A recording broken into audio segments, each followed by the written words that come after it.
बिस्मिल्लाहिर्रहमानिर्रहीम। अस्सलामुअलैकुम dear 6 class के स्टूडेंट आज के लेक्चर में हम यूनिट 7 स्टार्ट करेंगे मैथमेटिक्स की, और यूनिट 7 आपके पास है जियोमेट्री का। स्टूडेंट इसकी हम आज एक्सरसाइज 7.1 करेंगे, लेकिन 7.1 करने से पहले इससे रिलेटेड जो टॉपिक्स हैं उनका कंसेप्ट क्लियर करेंगे और उसके बाद एक्सरसाइज 7.1 करेंगे। तो मैंने आपके सामने स्टूडेंट जहाँ पर 7.1 में जिन टॉपिक्स का हमने कंसेप्ट क्लियर करना है वो लिखे हैं 1 बाय 1। तो हम इनको डिफाइन भी करेंगे और फिर ये देखेंगे कि मैथमेटिकली इनको कैसे लिखा जाता है, ये भी हम देखेंगे। अगर स्टूडेंट आप ये टॉपिक आप अच्छी तरीके से समझ के पढ़ लें तो एक्सरसाइज जो है वो आपके लिए बहुत ज़्यादा इजी हो जाएगी।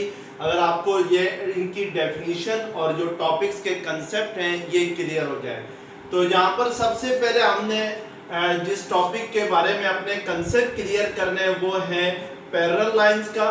तो सबसे पहले हम ये देखेंगे कि पैरेलल लाइंस क्या होती हैं और इनको मैथमेटिकली कैसे राइट किया जाता है, यानी मैथमेटिकली इसको लिखना हो तो कैसे इसको लिखेंगे, कैसे इसको रिप्रेजेंट करेंगे।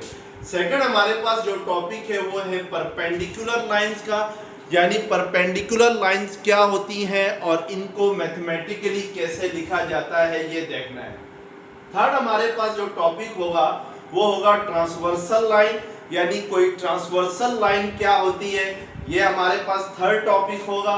फोर्थ हमारे पास जो टॉपिक है वो है एडजेसेंट एंगल है, यानी हमने ये देखना है कि एडजेसेंट एंगल क्या होता है और इसको कैसे राइट किया जाता है।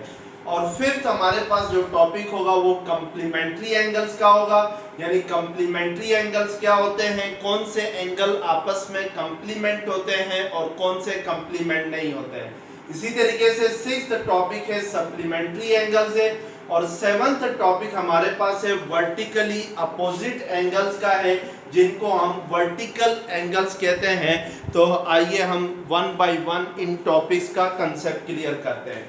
तो सबसे पहले स्टूडेंट हमारे पास जो यूनिट है ये वाली, इस यूनिट का नाम है जियोमेट्री है। जियोमेट्री का क्या मतलब होता है, मेजरमेंट ऑफ लैंड को ज्योमेट्री कहते हैं, यानी जो जमीन है उसकी पैमाइश को हम क्या कहते हैं, ज्योमेट्री कहते हैं। जियो कहते हैं यानी कि जो ज्योमेट्री है ये दो वर्ड्स का कॉम्बिनेशन है, दो वर्ड मिलके ये बने हैं। फर्स्ट वर्ड आपके पास जियो है, जियो मीन्स के लैंड, यानी जो जमीन है उसको हम इन अदर वर्ड्स क्या कहते हैं, जियो भी कहते हैं। और जो मेट्री है यानी इसको हम मैट्रन भी कहते हैं। मैट्रन मींस मेजरमेंट, मैट्रन किससे कहते हैं, मेजरमेंट को कहते हैं, यानी पैमाइश को कहते हैं। उर्दू में इसको क्या कहेंगे, पैमाइश कहेंगे। तो जो जमीन की पैमाइश है उसको हम क्या कहते हैं, जियोमेट्री कहते हैं।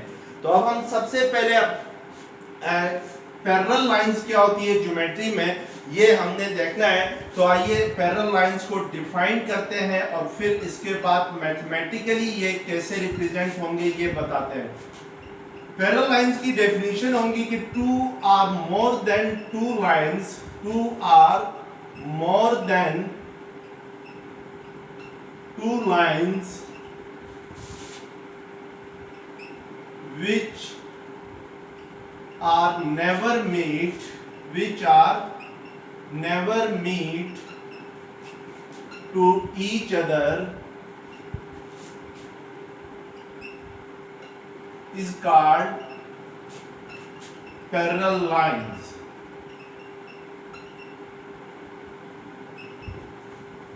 यानी इस डेफिनेशन के मुताबिक student two or more than two lines, यानी दो या दो से ज्यादा ऐसी lines which are never meet to each other, यानी जो एक दूसरे से कभी भी नहीं मिलती हो, तो वो जो लाइंस हैं वो आपस में क्या कहलाएंगी, वो पैरेलल लाइंस कहलाएंगे।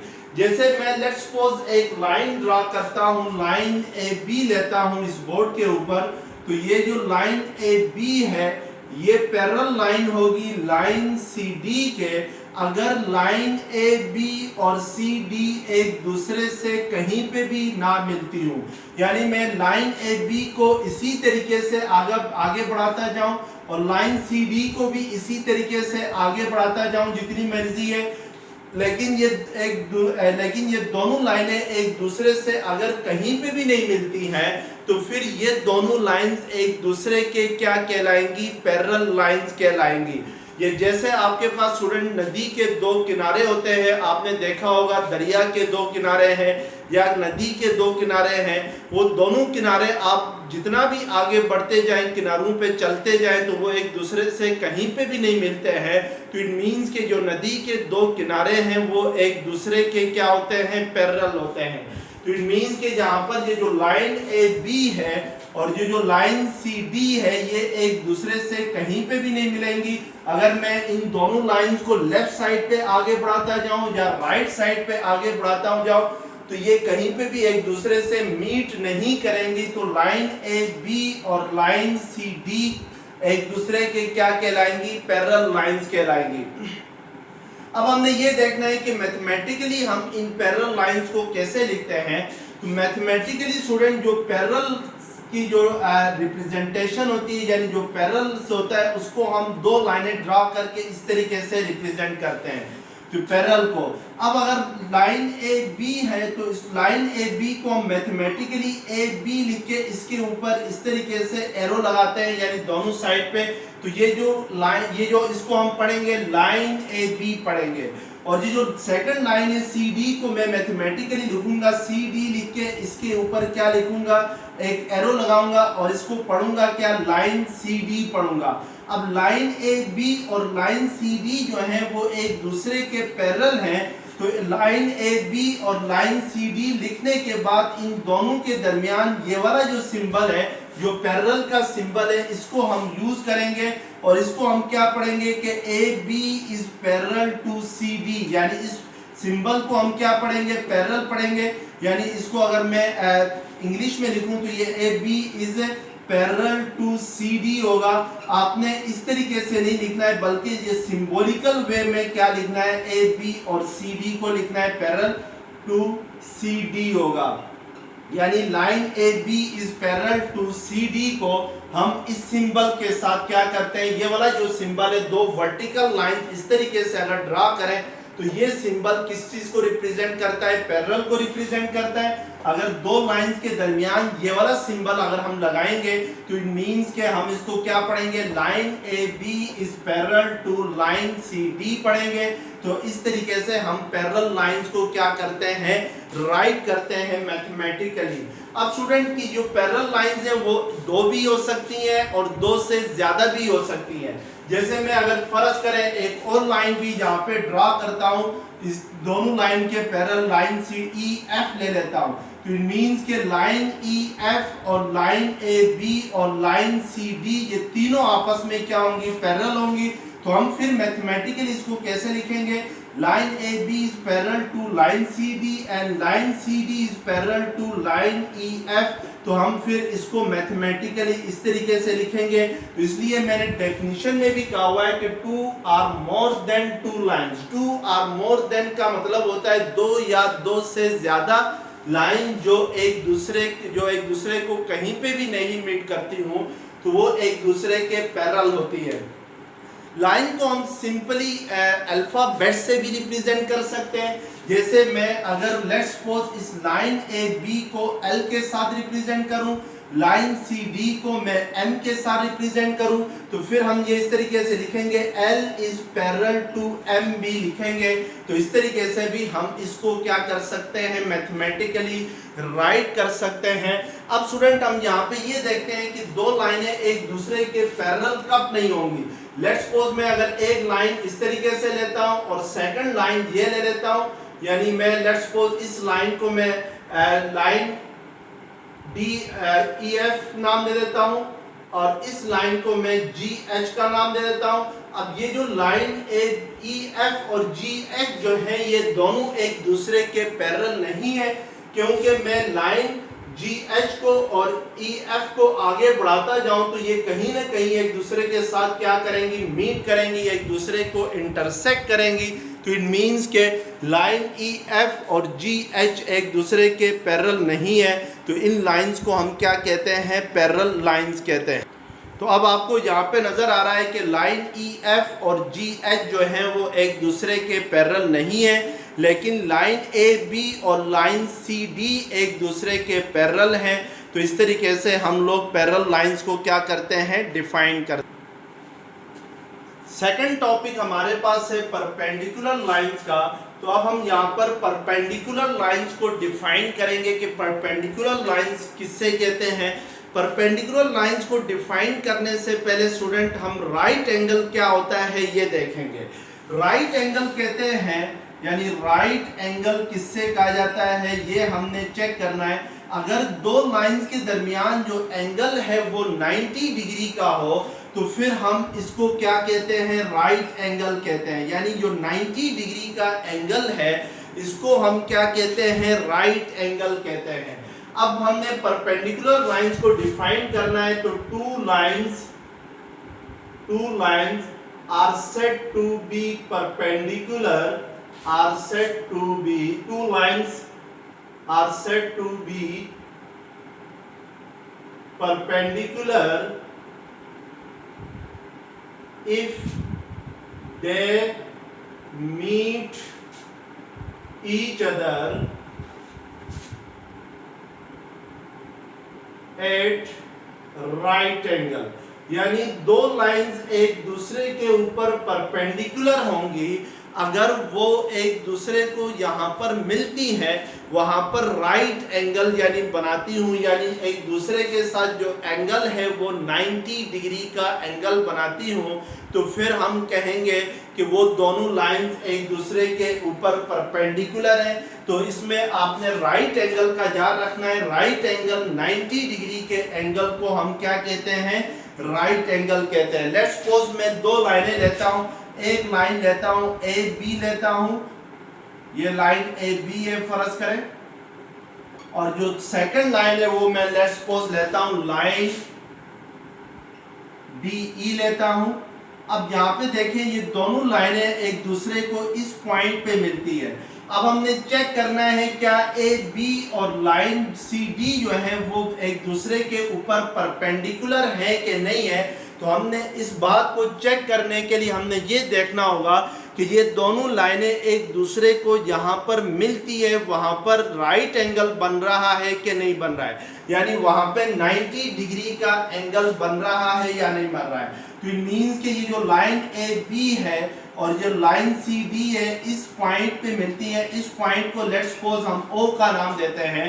तो लाइन AB और लाइन ED या इसको ABCD कहते हैं, इसको लाइन AB और CD एक दूसरे को पॉइंट O पे मिलती हैं और हमें नजर आ रहा है कि ये दोनों लाइंस एक दूसरे के साथ जो एंगल बना रही हैं वो 90 डिग्री का एंगल बना रही हैं, यानी राइट एंगल बना रही हैं।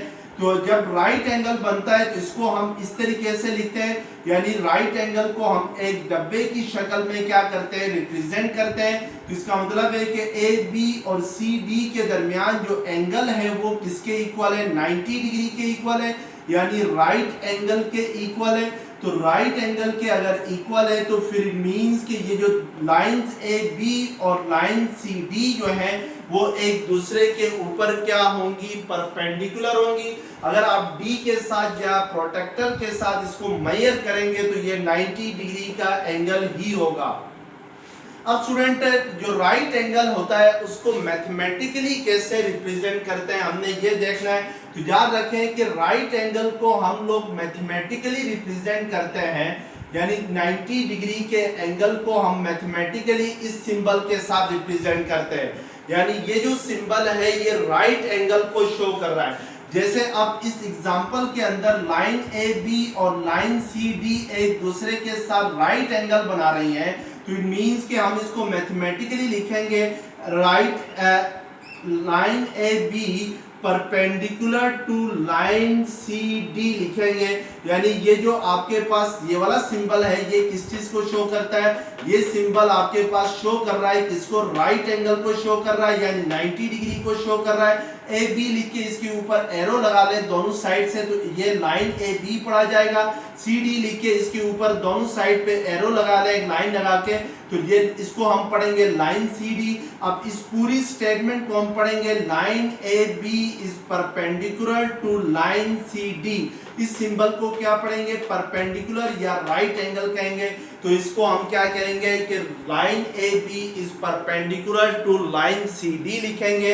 तो इसका मतलब है कि दो लाइनें तब परपेंडिकुलर होती हैं जब एक दूसरे के साथ क्या बना रही हूँ, 90 डिग्री का एंगल बना रही हूँ। अब फर्ज करें मैं एक और एग्जांपल लेता हूँ, लाइन ई एफ ले लेता हूँ और एक और लाइन पी क्यू ले लेता हूँ। Let's suppose line P Q और लाइन ई एफ जो है वो एक दूसरे के ऊपर परपेंडिकुलर नहीं है, यानी ये दोनों एक दूसरे को यहाँ पे मीट कर रही है, वहां पे 90 डिग्री का एंगल नहीं बन रहा है। ये वाला जो एंगल है ये 90 डिग्री का एंगल नहीं है, तो इसलिए हम कहेंगे कि लाइन ई एफ और लाइन पी क्यू जो है वो एक दूसरे के ऊपर परपेंडिकुलर नहीं है, क्योंकि ये दोनों जिस पॉइंट पर एक दूसरे को मीट कर रही हैं वहां पर 90 डिग्री का एंगल नहीं बन रहा है। तो इसका मतलब है कि दो लाइनें तब परपेंडिकुलर होती हैं जब वो जहां पर वो एक दूसरे को मीट कर रही है वहां पर वो 90 डिग्री यानी राइट एंगल बना रही हो।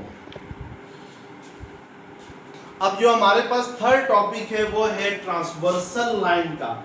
हमने यहाँ पे ये देखना है कि ट्रांसवर्सल लाइन किससे कहते हैं। तो आइए ट्रांसवर्सल लाइन की डेफिनेशन लिखते हैं। सबसे पहले a line which cut two or more than two parallel lines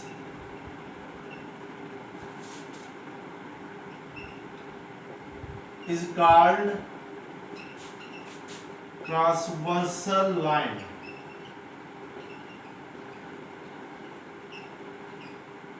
यानी एक ऐसी लाइन जो दो या दो से ज्यादा पैरेलल लाइन को कट कर रही हो, इंटरसेक्ट कर रही हो, तो वो लाइन क्या कहलाएगी, ट्रांसवर्सल लाइन कहलाएगी। यहाँ पर एक बात याद रखें स्टूडेंट की, ये जो पैरेलल लाइंस है ये कोप्लेनर लाइंस होनी चाहिए, यानी where parallel lines are coplanar. Coplanar lines वो होती हैं जो एक ही प्लेन के ऊपर लाई करती हूँ। वेयर पैरेलल लाइंस, मैं नोट के तौर पे ये लिख रहा हूँ, where parallel lines are coplanar lines.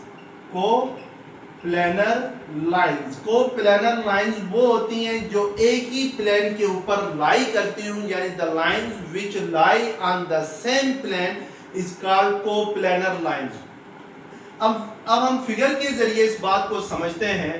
तो डेफिनेशन में क्या कह रहा है, ट्रांसवर्सल लाइन की डेफिनेशन में अ लाइन एक ऐसी line which cut two or more than two parallel line is called transversal line.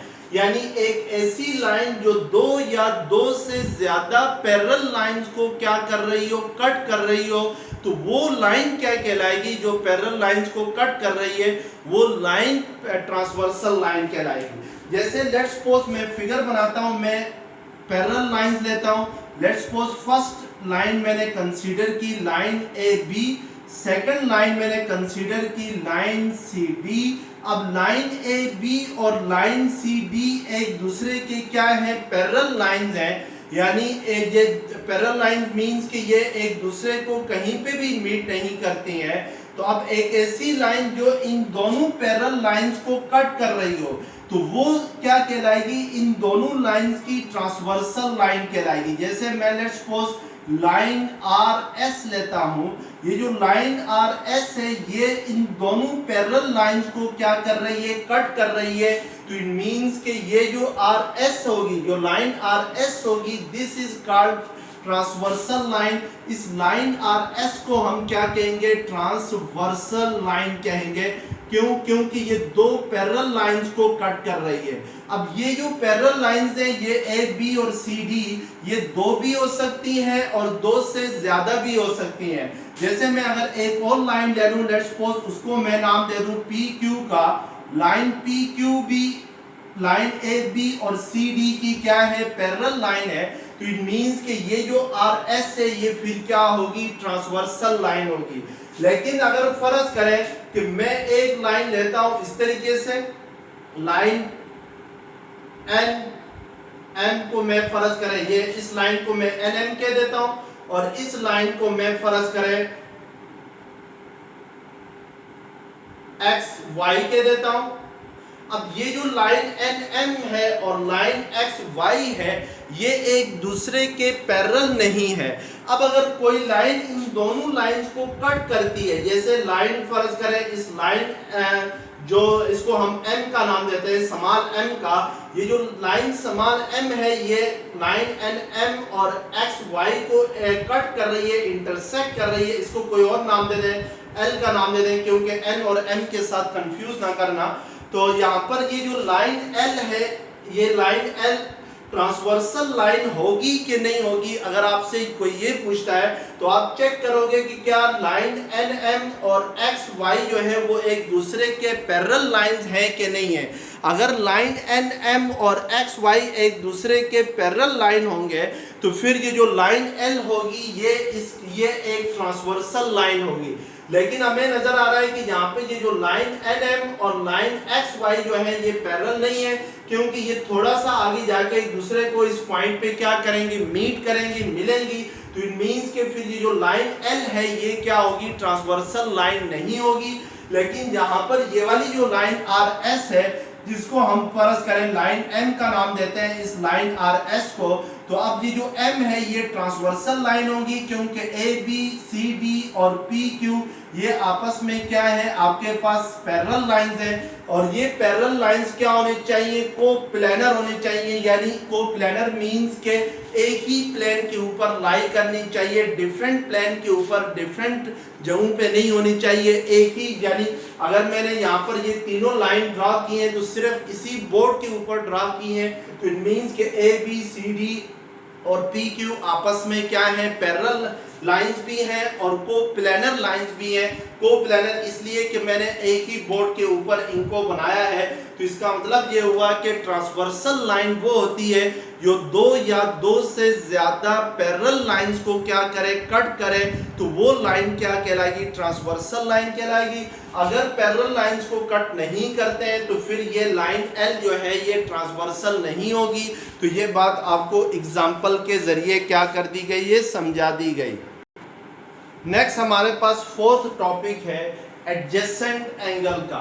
तो हमने अब यहाँ पर देखना है कि एडजेसेंट एंगल क्या होता है। एडजेसेंट एंगल को चेक करने से पहले स्टूडेंट हम यहाँ पे देखेंगे कि वर्टेक्स ऑफ एंगल क्या होता है। यानी दो चीजें हमने पहले क्लियर करनी है। सबसे पहले हमने ये देखना है कि आर्म्स ऑफ एन एंगल क्या होते हैं, यानी किसी एंगल के बाजू किससे कहते हैं। और फिर सेकंड हमने जो देखना है ये देखना है कि वर्टेक्स ऑफ एंगल किससे कहते हैं, वर्टेक्स ऑफ एंगल। ये दो चीजें क्लियर करने के बाद अगर हम एडजेसेंट एंगल को समझेंगे तो बड़ा इजी होगा। फर्ज करें मैं आपके सामने एक एंगल बनाता हूं, ये लेट्स सपोज आपके पास एक एंगल है, एंगल ए ओ बी है। अब इस एंगल को कैसे राइट किया जाएगा, ये जो एंगल ए ओ बी, ये वाला जो एंगल है जिसको मैं ये एक आर्क के जरिए ड्रा कर रहा हूं, कि ये एंगल ए ओ बी को हम मैथमेटिकली इस तरीके से लिखेंगे, एंगल ए ओ बी को, यानी जो ओ होगा ये सेंटर में हमेशा होगा। तो इसको मैथमेटिकली क्या, और इस सिंबल को हम क्या पढ़ते हैं, इस सिंबल के जरिए हम एंगल को इस सिंबल से रिप्रेजेंट करते हैं। जैसे मेरे पास लेट्स सपोज ये मार्कर है, ये दो मार्कर है, एक ब्लैक मार्कर है, एक ब्लू मार्कर है। तो ये ब्लैक मार्कर और ब्लू मार्कर के दरमियान ये वाला जो पार्ट होता है, this is called angle between black marker and blue marker होगा। और एंगल को हम इस सिंबल के साथ क्या करते हैं, रिप्रेजेंट करते हैं। अब एंगल ए ओ बी के दो आर्म्स हैं, एक आर्म है ओ ए, यानी ये जो ओ ए वाला एक आर्म ये है, और दूसरा आर्म है ओ बी है। तो किसी भी एंगल के दो आर्म्स होते हैं, फर्स्ट आर्म क्या है, ओ ए है इस एंगल में, सेकंड आर्म क्या है, ओ बी है। जैसे ये मार्कर है, इन दोनों को अगर आप आपस में जोड़ दें तो ये एंगल बनता है। तो एक आर्म इसका ब्लैक मार्कर होगा, दूसरा आर्म जो होगा वो ब्लू मार्कर होगा, यानी ये एंगल के क्या कहलाएंगे, आर्म्स कहलाएंगे। और एंगल को लिखते हुए हमने हमेशा जो ओ होगा, यानी जिसकी बात हो रही है, इस एंगल जहां पर बन रहा है, इसको हम हमेशा सेंटर में लिखेंगे। यानी हम इस एंगल ए ओ बी को इस तरीके से नहीं लिख सकते, एंगल ओ ए बी नहीं लिख सकते, क्योंकि ए जो है वो सेंटर में नहीं आ रहा है, यानी ए एंगल के ऊपर नहीं है। और दूसरी बात जो होता है वो वर्टेक्स ऑफ एंगल क्या होता है, वर्टेक्स कहते हैं जो ओ है, जहां पर दो आर्म्स एक दूसरे को मीट करते हैं, एक दूसरे से मिलते हैं, वो पॉइंट क्या कहलाता है, वर्टेक्स ऑफ द एंगल कहलाता है। जैसे इस फिगर के अंदर ये जो पॉइंट ओ है, यहाँ पर दोनों आर्म्स इस एंगल का आर्म ओ ए और ओ बी एक दूसरे को क्या कर रहा है, मिल रहा है, मीट कर रहा है, तो ये जो पॉइंट ओ है ये क्या कहलाएगा, वर्टेक्स ऑफ एंगल कहलाएगा। जैसे स्टूडेंट आपके कोने होते हैं, आपके कमरे के जो कोने हैं, रूम के कोने जो हैं, वो क्या कहलाते हैं, जो कॉर्नर ऑफ रूम्स होते हैं वो कॉर्नर क्या कहलाते हैं, वर्टेक्स कहलाते हैं। कॉर्नर्स को इन अदर वर्ड्स वर्टेक्स भी कहते हैं। जैसे फर्ज करें कि ये आपके पास आर्म ऑफ एंगल ब्लैक जो मार्कर है, this is the first arm of angle है, और जो ब्लू मार्कर है ये second arm of the angle है, और ये दोनों एक दूसरे को, मेरी ये जो उंगलियां हैं इसके साथ मिल रही हैं, तो ये जहां पर ये दोनों मार्कर एक दूसरे को मिल रहे हैं, that is called vertex of the angle. और किसी भी एंगल को लिखते हुए वर्टेक्स जो होगा वो हमेशा सेंटर में होगा। जैसे ये जो एंगल ए ओ बी है, तो ओ क्या है, इस एंगल का वर्टेक्स है, तो इसको हमने क्या रखा है, सेंटर में रखा है। अगर मैं फर्ज करें इसकी जगह m लिख दूं, तो अब सेंटर में मैं क्या लिखूंगा, एंगल ए एम बी लिखूंगा, क्योंकि अब वर्टेक्स आपका क्या हुआ है, m हो गया है। तो ये आपके पास arm of an angle and vertex of an angle होते हैं। अब हम स्टूडेंट एडजेसेंट एंगल को डिफाइन करते हैं कि एडजेसेंट एंगल किससे कहते हैं। तो एडजेसेंट एंगल की डेफिनेशन होगी कि two angles are said to be adjacent, angles are said to be adjacent angles if they have one है common vertex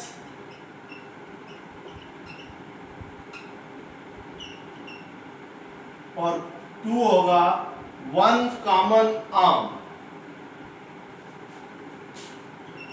यानी कॉमन आर्म, यानी दो एंगल्स एक दूसरे को एडजेसेंट एंगल कहलाएंगे अगर उनमें वर्टेक्स जो होगा वो कॉमन होगा और इसी तरीके से एक आर्म कॉमन होगा, तो फिर वो दोनों एंगल्स एक दूसरे के क्या कहलाएंगे, एडजेसेंट एंगल कहलाएंगे। जैसे लेट्स सपोज मैं एक एंगल लिखता हूं, एंगल ए ओ बी, ये एंगल है आपके पास, एंगल ए ओ बी।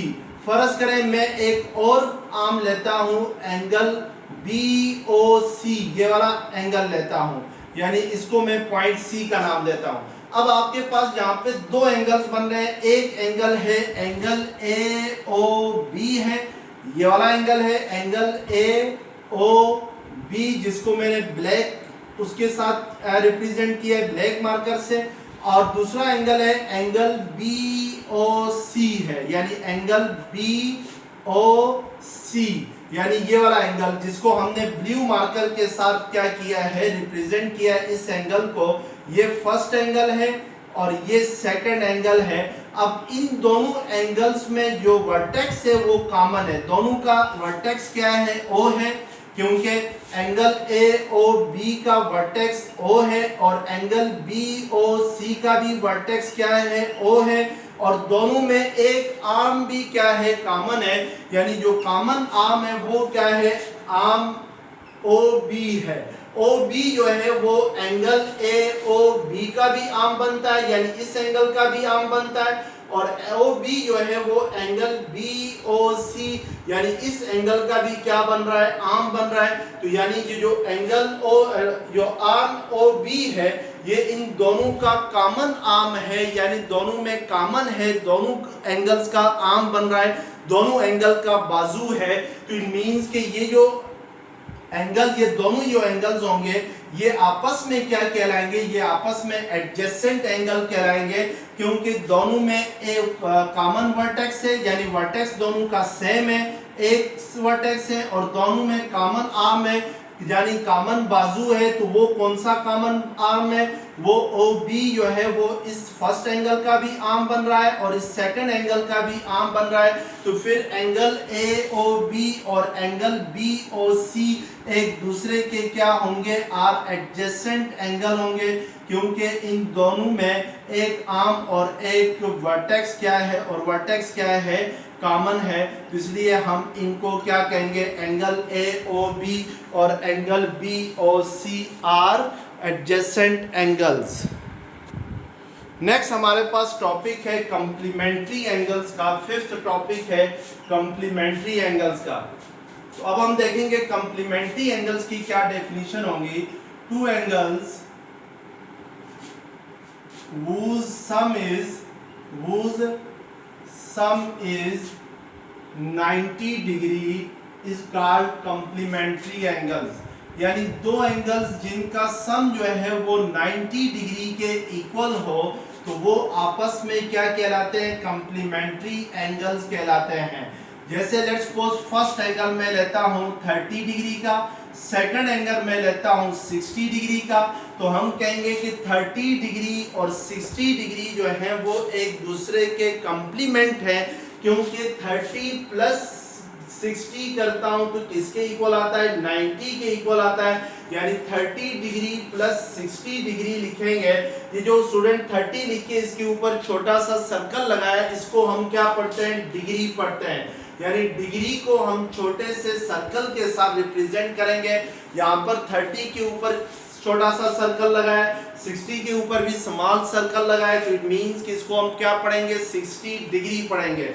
अब 30 डिग्री और 60 डिग्री एक दूसरे के क्या कहलाएंगे, कंप्लीमेंट्री एंगल्स कहलाएंगे, क्योंकि 30 डिग्री और 60 डिग्री को ऐड करता हूं यानी सम करता हूं इन दोनों का, तो वो किसके इक्वल आता है, 90 डिग्री के इक्वल आता है। तो इट मींस कि दो एंगल्स का सम अगर 90 डिग्री के इक्वल हो तो वो दोनों आपस में क्या कहलाएंगे, कंप्लीमेंट्री एंगल्स कहलाएंगे।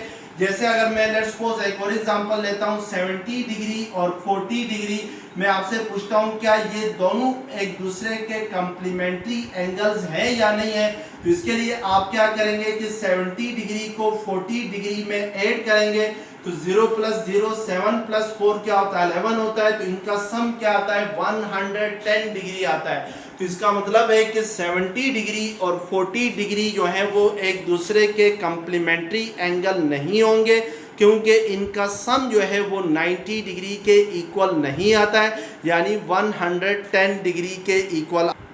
अब नेक्स्ट टॉपिक 6 टॉपिक है हमारे पास, वो है सप्लीमेंट्री एंगल्स का।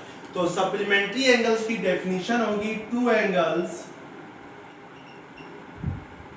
whose sum is 180 degree is called supplementary angles, यानी दो ऐसे एंगल्स जिनका सम जो है वो किसके इक्वल हो, 180 डिग्री के इक्वल हो, तो वो दोनों एंगल आपस में क्या कहलाएंगे, सप्लीमेंट्री एंगल्स कहलाएंगे।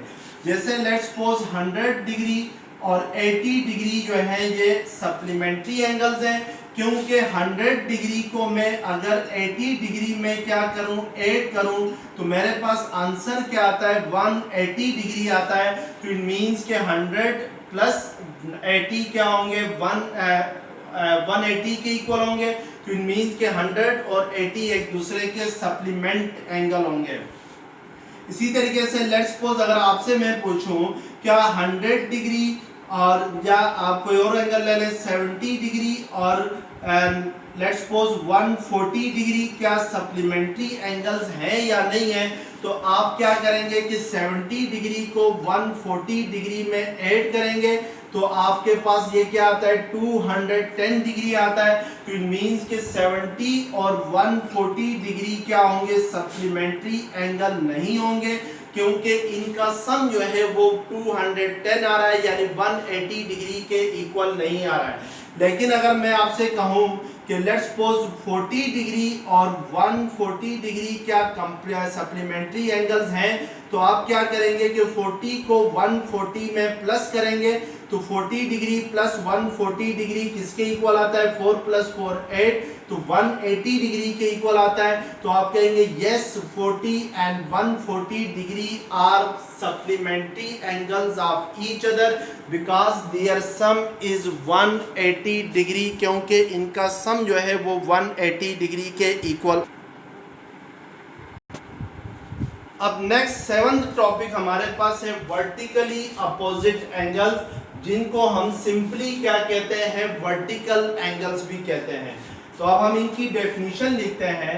तो let's suppose vertically opposite angles की डेफिनेशन लिखने के लिए आपने दो लाइनें लेनी होंगी। इफ टू लाइंस, इसकी डेफिनेशन होगी if two lines intersect at a common vertex,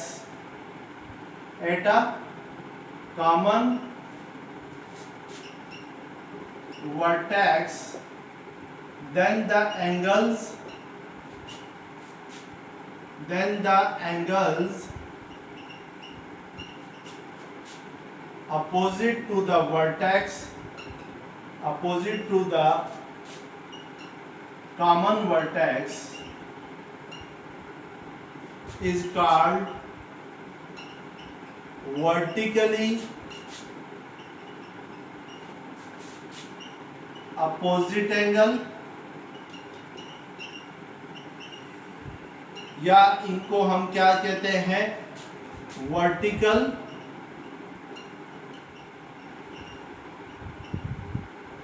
angle भी कहते हैं। यानी डेफिनेशन में क्या लिखता है कि if two lines intersect at a common vertex then the angle opposite to the vertex is called vertically opposite angles और vertical angles. Let's suppose student कि मैं दो लाइनें लेता हूं, एक लाइन लेता हूं ए बी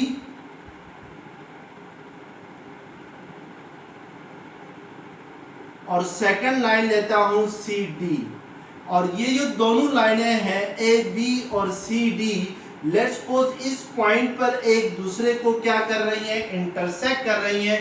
इस पॉइंट को हम क्या नाम दे देते हैं, लेट्स सपोज ओ नाम दे देते हैं इस पॉइंट को। अब ओ जो होगा वो इन दोनों लाइन का क्या होगा, कॉमन वर्टेक्स होगा। जैसे ही ये दोनों लाइनें यानी ए बी और सी डी इस कॉमन वर्टेक्स पे एक दूसरे को इंटरसेक्ट करती हैं, तो यहाँ पर टोटल 4 एंगल बनते हैं। एक एंगल आपके पास ये बनता है, लेट्स सपोज हम इसको एंगल ए का नाम दे देते हैं। इसी तरीके से सेकंड एंगल ये बनता है, लेट्स सपोज हम इसको एंगल सी का नाम दे देते हैं। इसी तरीके से एक एंगल ये बनता है, लेट्स सपोज हम इसको एंगल बी का नाम दे देते हैं। एक एंगल आपके पास ये बनता है, इसको लेट्स सपोज हम क्या कह देते हैं, एंगल डी का नाम दे देते हैं। अब यहाँ पर याद रखें कि ये जो एंगल ए और एंगल सी होंगे ये वर्टिकली अपोजिट एंगल होंगे, क्योंकि ये जो एंगल ए और एंगल सी जो है वो इस वर्टेक्स के अपोजिट एंगल है। यानी ए का अपोजिट एंगल कौन सा है, सी है, बी का अपोजिट एंगल क्या है, डी है। तो इट मींस के ए जो है वो सी का वर्टिकल एंगल होगा और बी जो है वो डी का क्या होगा, वर्टिकल एंगल होगा। तो हम लिख सकते हैं कि A and C are vertical angles, A and C are vertical angles, क्योंकि वर्टेक्स के अपोजिट एंगल कौन से हैं, ए और सी है। इसी तरीके से बी और डी जो है वो क्योंकि इस वर्टेक्स के अपोजिट एंगल है बी और डी, तो फिर मींस के B and D are vertically opposite angle, are vertical angles कहलाएंगे। यानी इसका मतलब है कि अगर को दो लाइनें एक दूसरे को किसी कॉमन वर्टेक्स पे एक दूसरे को इंटरसेक्ट करती हैं तो फिर उस वर्टेक्स के जो अपोजिट एंगल होंगे वो अपोजिट एंगल आपस में क्या कहलाएंगे, वो अपोजिट एंगल आपस में वर्टिकल एंगल्स कहलाएंगे, या उनको हम कहेंगे वर्टिकली अपोजिट एंगल कहेंगे। जैसे यहाँ पर एंगल ए और एंगल सी जो है वो वर्टिकली अपोजिट एंगल है, इसी तरीके से एंगल बी और एंगल डी जो है वो वर्टिकली अपोजिट एंगल है, क्योंकि जहाँ पर दो लाइनें लाइन ए बी और लाइन सी डी जो है वो दोनों इस कॉमन वर्टेक्स पे एक दूसरे को क्या करती है, इंटरसेक्ट करती हैं। तो इट मींस के इस कॉमन वर्टेक्स को हमने क्या नाम दिया था, ओ का नाम दिया था। तो इट मींस के फिर ये ए और सी अब वर्टिकली अपोजिट एंगल होंगे, बी और डी जो होंगे वो वर्टिकली अपोजिट एंगल होंगे।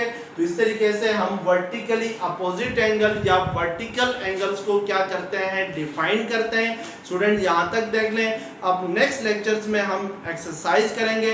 अगर आप ये वाला जो टॉपिक्स हैं इनके कंसेप्ट क्लियर करके पढ़ेंगे कि पैरेलल लाइंस क्या होती हैं, परपेंडिकुलर लाइंस क्या होती हैं, ट्रांसवर्सल लाइन क्या होती हैं, एडजेसेंट लाइन क्या होती है, और इसके अलावा सप्लीमेंट्री एंगल्स कौन से होते हैं, कम्प्लीमेंट्री एंगल्स कौन से होते हैं, और वर्टिकल एंगल्स क्या होते हैं, तो फिर एक्सरसाइज बहुत ज़्यादा आपके लिए इजी हो जाएगी और आप बहुत आसानी से क्या कर सकते होंगे, फिर एक्सरसाइज कर सकेंगे।